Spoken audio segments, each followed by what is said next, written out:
দেখতে দেখতে চলে এলো মুসলমানদের দ্বিতীয় বৃহৎ ধর্মীয় উৎসব ঈদুল আজহা। বৃদ্ধ থেকে শিশু, পুরুষ থেকে মহিলা সবাই ঈদ উদযাপনের প্রস্তুতি নিচ্ছে উদ্যম নিয়ে। ধর্মীয় বিধান পালনের পাশাপাশি ঈদের খাবার নিয়েও চলছে নানান পরিকল্পনা। আর এসব খাবার খেতে মানতে হবে কিছু নিয়ম। আজ আমি সেসব নিয়ম ও পাশাপাশি কিছু সতর্কতা নিয়ে আলোচনা করব। আসসালামু আলাইকুম, আমি ডাক্তার লাবণ্য। ঈদুল আজহায় কুরবানি নিয়ে মানুষ ব্যস্ত থাকেন, আর এই ঈদের খাবার মূল উপাদান মাংস। সবার বাড়িতে বিভিন্ন পদের রান্না হয় মাংসের, সেই সঙ্গে চলে অন্যান্য পদ। ঈদের দিনে খাওয়া একটু বেশি হয়ে যায় স্বাভাবিকভাবেই, তবে খাওয়া দাওয়ায় সাবধান হতে হবে। বিশেষ করে যারা দীর্ঘদিন বিভিন্ন রোগে ভুগছেন, যেমন পেটের সমস্যা, উচ্চ রক্তচাপ, ডায়াবেটিস, হৃদরোগ, কিডনি বা লিভারের রোগ। কুরবানির মাংস পরিমাণে একটু বেশি খাওয়া হয়। অনেকেই একসঙ্গে প্রচুর পরিমাণে চর্বিযুক্ত খাবার খেয়ে হজম করতে পারেন না, ফলে পেট ফাঁপে, জ্বালা পোড়া করে, ব্যথা করে। গ্যাস্ট্রিকে আক্রান্ত রোগীদের সমস্যাটা হয় আরো বেশি। পর্যাপ্ত পানি বা তরল খাদ্য গ্রহণ না করার কারণে অনেকেই কোষ্ঠকাঠিন্যে ভোগেন। কিছু কিছু খাবার 3 বেলা না খাওয়াই ভালো, যেমন তৈলাক্ত খাবার, পোলাও, বিরিয়ানি, আমিষ জাতীয় খাবার যেমন খাসি বা গরুর মাংস, কাবাব, রেজালা ইত্যাদি। ঈদে পানীয় হিসেবে লেবুর শরবত, বাসায় বানানো ফলের রস, ডাবের পানি, বোরহানি ইত্যাদি খাওয়া যেতে পারে।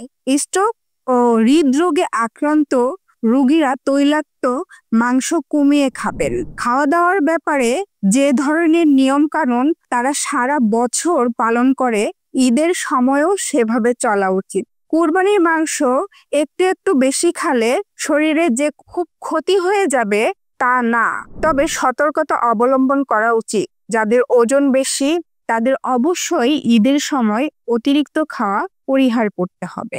ইউরিক অ্যাসিড যাদের বেশি, যারা কিডনির সমস্যায় ভোগেন, তাদের সাধারণত প্রোটিন জাতীয় খাবার কম খেতে বলা হয়। দিনের শুরুতেই অতিরিক্ত খাবার খাওয়া যাবে না, সকালে হালকা খাবার খাওয়াই ভালো। অনেকেই সকালে সেমাই খান। যাদের ডায়াবেটিস আছে তাদের বাড়তি সতর্ক হতে হবে মিষ্টি খাবারের ক্ষেত্রে।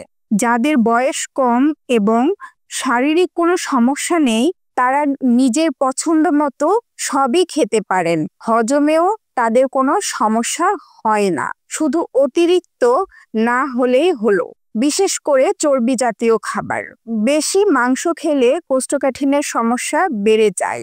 যাদের অ্যানাল ফিশার ও পাইলস জাতীয় রোগ আছে, তাদের পায়ুপথে জ্বালা পোড়া, ব্যথা ইত্যাদি বাড়তে পারে, এমনকি পায়ুপথে রক্তক্ষরণও হতে পারে। তাই প্রচুর পরিমাণে পানি, শরবত, ফলের রস, ইসবগুলের ভুসি ও অন্যান্য তরল খাবার বেশি করে খাবেন। যাদের আইবিএস আছে তারা দুগ্ধ জাতীয় খাবার এড়িয়ে চলার চেষ্টা করুন। খাবারের ফাঁকে ফাঁকে পানি খাবেন না, এতে হজম রসগুলো পাতলা হয়ে যায়, ফলে হজমে অসুবিধা হয়। তাই খাওয়ার অন্তত 1 ঘন্টা পর পানি খান। খাবারের মাঝে বোরহানি খেতে পারেন। খাওয়ার পর কিছুক্ষণ হাঁটাচলা করুন।